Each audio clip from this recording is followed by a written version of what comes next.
사무엘의 가족을 버리고 왕을 요구한 것에 대한 하나님의 응답은 무엇일까? 오늘 두 가지로 한번 살펴보도록 하겠습니다. 하나님의 응답 첫 번째는요, 외모와 됨됨이, 외적으로 합당해 보이는 자를 준비하신다입니다. 2절에 보니 기스에게 아들이 있으니 그의 이름은 사울이요 준수한 소년이라. 이스라엘 자손 중에 그보다 더 준수한 자가 없고 키는 모든 백성보다 어깨 위만큼 더 컸더라. 우리가 잘 아는 사울이라고 하는 사람이 등장하고 있죠. 우리는 이 본문을 보면서요, 사울이 외모도 준수하고 또 키도 크니까 정말 흠모할 만한 점이 있어서 왕으로 삼으셨구나, 이렇게 생각하지 않습니까? 우리도 사울처럼요, 누가 봐도 준수한 인생이 되기를 하나님께 구해야 되겠다, 이런 메시지로 생각을 하지 않는가? 그런데 지금 내용이요, 그런 내용이 아니죠.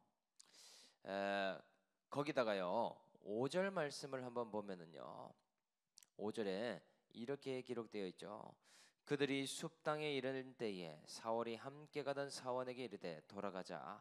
내 아버지께서 암나기 생각은 고사하고 우리를 위하여 걱정하실까 두려워하노라. 여기에서 보면 사울이요, 인품까지도 좋아 보이지 않습니까? 아버지를 생각하는 마음도 있고요, 또 효자의 모습을 하고 있잖아요. 그러니 이스라엘 사람들이 이 사울을 보면서 뭐라고 생각하겠습니까? 역시 하나님의 말씀이 틀렸어라고 말할 수 있는 부분들이 숨어져 있죠. 왕이 생기면 우리를 착취하고 힘들게 한다고 하셨는데 전혀 그렇지가 않구나. 그리고 왕이 우리 위에 군림하고 악독해 보이지도 않잖아. 얼마나 준수한 왕이고 얼마나 인품이 좋은 왕인가.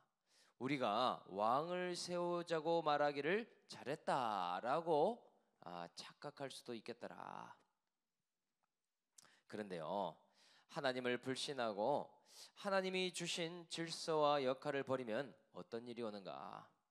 하나님은요, 아주 타이밍에 맞게 이스라엘이 좋아할 만한 자를 주시더라.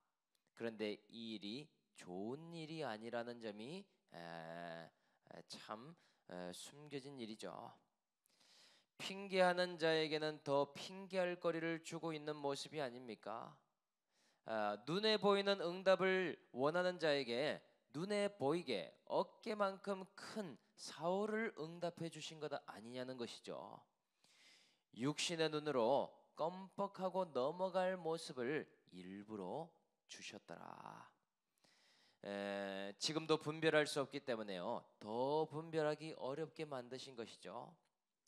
결국요, 이 사울이라는 사람으로 인해 이스라엘이 또한 위기를 겪게 되지 않습니까? 하나님께서 이스라엘이 그렇게 원했던 왕마저도 질투하시기 때문에요, 정말 외모와 성품으로도 아니구나, 순탄한 인도하심인 줄 알았는데 그것조차도 아니었구나, 이것을 깨닫게 하시는 과정을 주시더라. 그래서 이 말씀대로 적용해 보면은요, 우리는 하나님의 뜻대로 살겠다고 하면서도 내 구미에 맞지 않으면 내가 바꾸고 내가 스스로 결정을 해버리죠.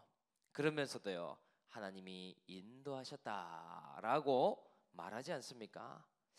그런데 그때에 주의 깊게 봐야 할 것이 있는데요, 두 가지가 동시에 있을 가능성이 크더라. 이 두 가지는 뭔가? 한 가지는요, 하나님의 응답이 나타나고 있지 않다라는 점이죠. 하나님의 인도하심이 아니라 내 스스로의 선택과 결정으로 계속 가게 되면은요, 어느 순간부터요, 하나님이 말씀하시지도 않고 응답이 사라진다라고 했죠. 언제 나에게 하나님이 인격적으로 말씀하셨는가?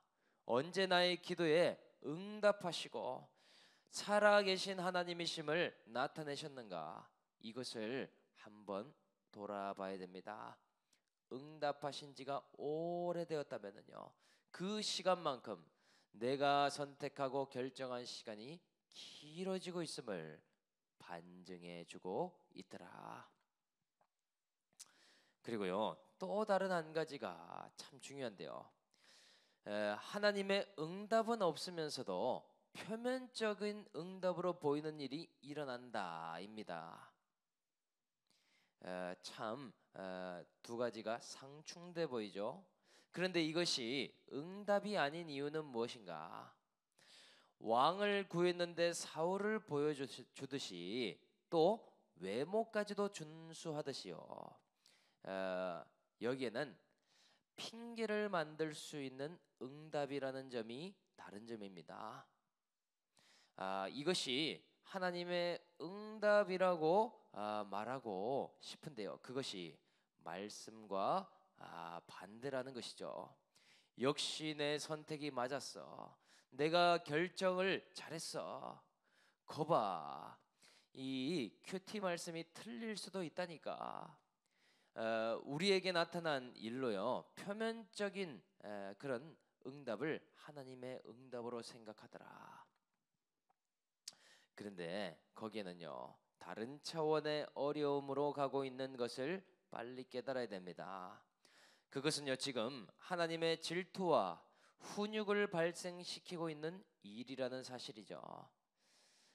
지금이라도 어떻게 적용을 해야 되겠는가? 하나님이 왕이신데도 제가 하나님이 원치 않는 결정을 했습니다. 정말 핑계대는 신앙을 갖고 있기에 계속 핑계댈 만한 일을 주시는다는 것을 깨닫게 됩니다. 내 눈에 쏙 드는 응답으로 이것이 하나님의 질투의 응답이신지도 몰랐다라고 고백해야 되지 않겠습니까? 그런데요, 그런 분별력이 없기 때문에 그것이 오히려 럭키비키라고 말하고 있지 않습니까? 오히려 좋다. 그렇다면 또 다른 차원의 시간을 겪어내야만 하는 것이죠. 이후에 만나는 사건들을 통해서라도 우리는 하나님의 왕되심을 인정하고 나의 그런 선택과 결정이 참으로 하나님의 거절이었구나 생각을 해야 하겠더라. 그래서 하나님의 응답 두 번째는요, 마지못해 사무엘도 따라주게 하신다입니다. 11, 12절에 보니 그들이 성읍을 향한 비탈길로 올라가다가 물기르러 나오는 소녀들을 만나 그들에게 묻되 선견자가 어디 있느냐 하니 그들이 대답하되 이르되 있나이다 보소서 그가 당신보다 앞서갔으니 빨리 가소서. 여러분, 하나님께서는 인격적인 하나님이라고 했죠. 이스라엘이 가진 자유의지를 무조건적으로 막지 않고 계시죠. 그리고 사무엘 또한 어떻습니까? 사무엘은요, 하나님이 이 일을 기뻐하지 않는다고 말했고요, 너희가 선택한 길은 더 힘든 길이라고 전달을 분명히 했습니다. 그럼에도 무조건 왕을 주소서라고 주장했기에 더 이상요 어떤 훈계도 권면도 하지 않고 있죠. 그들이 원한 대로 사울을 찾아 왕으로 세우려고 지금 만나러 가고 있지 않습니까? 이것을 어떻게 봐야 되겠는가? 원하는 대로 다 들어주는 것이 좋은 일이 아닌 것이죠. 오히려 뜯어 말려준다면 그 일이 더 큰 관심과 사랑이 아니겠습니까? 이 일은 안 되는 일이야 라고 말해주는 것이 이스라엘에게 유익이 아니겠는가? 그러나 그 말을 들을 귀가 없기에 지금은 암묵적으로 그냥 응해주고 있는 상태이더라. 거기다가 외적으로나 또한 성품적으로나 어디 내놓아도 손색 없는 사람을 준비해 놓은 것이 하나님의 완벽한 응답처럼 보이지 않습니까? 그런데요, 사울이 왕이 되자마자 하는 일이 뭡니까? 바로 전쟁을 일으키기 시작하잖아요.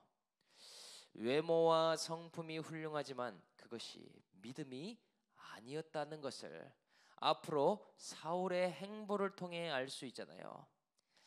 이스라엘도 분별이 안 되고 사울도 자신 스스로도 분별이 안 되니 앞으로 이스라엘이라는 나라가 더욱더 어려워지게 되더라. 결국은 하나님의 거절을 거절이라고 생각하지 못하기에 완벽한 응답과 순적한 역사로 보이는 일을 이끌고 계실 뿐이더라. 그래서요, 우리도 적용해 보면은요, 우리는 믿음을 분별할 때 너무나 단순하게 생각할 때가 많죠. 일단 외모를 많이 봅니다. 외모가 나이스해 보이면은요, 저 사람 참 괜찮은 사람이구나. 또 그 성품이 됨됨이가 좋으면은요, 믿음이 좋다라고 생각한다라는 것이죠. 부모님에게 잘한다든지 예의만 있으면 그것이 다 신앙이자 믿음이라고 착각하게 됩니다. 거기다가요, 저 사람이 하나님이 인도하시는 사람인가? 외적으로 잘 되는 것처럼 보이면은요, 하나님이 역시 기뻐하셔서 지금 인도해 주시고 계시구나. 이런 생각을 하는 게 아니겠습니까? 그런데 그것이 아니죠. 우리는요, 매일매일 말씀을 들으면서요, 하나님의 거절을 세밀하게 들을 수 있어야 됩니다. 하나님은 오늘도 나의 욕심에 대한 선택에 대해서요, 기뻐하지 않는다라고 말씀해주고 계신다라는 것이죠. 오늘도요, 나의 정욕과 이런 정욕적인 선택과 결정에 대해서 다시 생각해보라고 말씀하고 계시더라. 하나님의 질투를 일으키는 행동에 대해서 그것이 마땅치 아니하다라고 분명하게 말씀하신다는 것이죠. 그런데 지금 이 말씀을 듣는 나의 수준이 그것이 안 되기 때문에 네가 정말 원하는 것이라고 한다면 내가 완벽한 응답처럼 보이게 할 수 있다. 너의 핑계거리를 만드는 일까지도 나는 함구하겠다라고 하나님은 말씀하시더라. 하나님의 말씀이 틀리고 또한 이런 하나님이 주시는 말씀이 잘못되었다라고 말할 때까지도 내버려 두겠다. 그것이 얼마나 어리석은 일인지를 스스로 발견해야 되기 때문이 아니겠습니까? 여러분, 그래서요, 어쩌면 수준이 높으면 높을수록 하나님은 환경적으로나 모든 것을 거절하실 수도 있겠죠. 다윗이 그러하지 않았습니까? 왜 나의 모든 계획과 선택에 거절하시는가? 그것은 하나님이 나에게 대해서 정말 적극적으로 축복하시기 위한 과정임을 또한 기억해야 되겠더라. 여러분, 하나님의 실제적인 응답이 없고 하나님의 응답 같은 환경만 남아 있습니까? 그렇다면 오늘 한번 돌아봐야 할 때입니다. 말씀의 거절을 받을 수 있는 귀가 있다면 축복이 되겠다라는 사실이죠. 내가 걸어가고 있는 길과 선택에 대해서 뒤돌아보고 하나님의 왕 되시는 뜻에 우리가 순복할 수 있기를, 그러한 저와 여러분들이 되시기를 주님의 이름으로 축복합니다. 적용 질문 드리겠습니다. 하나님의 응답은 없는데 하나님의 응답 같은 환경은 무엇입니까? 나와 남의 신앙을 볼 때 외모와 성품 그리고 됨됨이를 봅니까? 아니면 그 사람의 믿음을 분별합니까? 지금 나는 하나님의 질투를 사고 있는 인생인가요? 아니면 하나님의 사랑과 기쁨을 받는 인생인가요? 기도하겠습니다. 하나님 아버지, 하나님께 정력으로 구하는 기도를 하고 때 부리는 기도를 하면서도 하나님의 거절을 알지 못했습니다. 하나님께서는 말씀으로 날마다 응답하셨고 거절해 주셨지만 그것을 들을 귀가 없었기에 사건을 통해 깨닫게 하시고 환경을 통해서 그 말씀이 정말이었음을 보게 하셨습니다.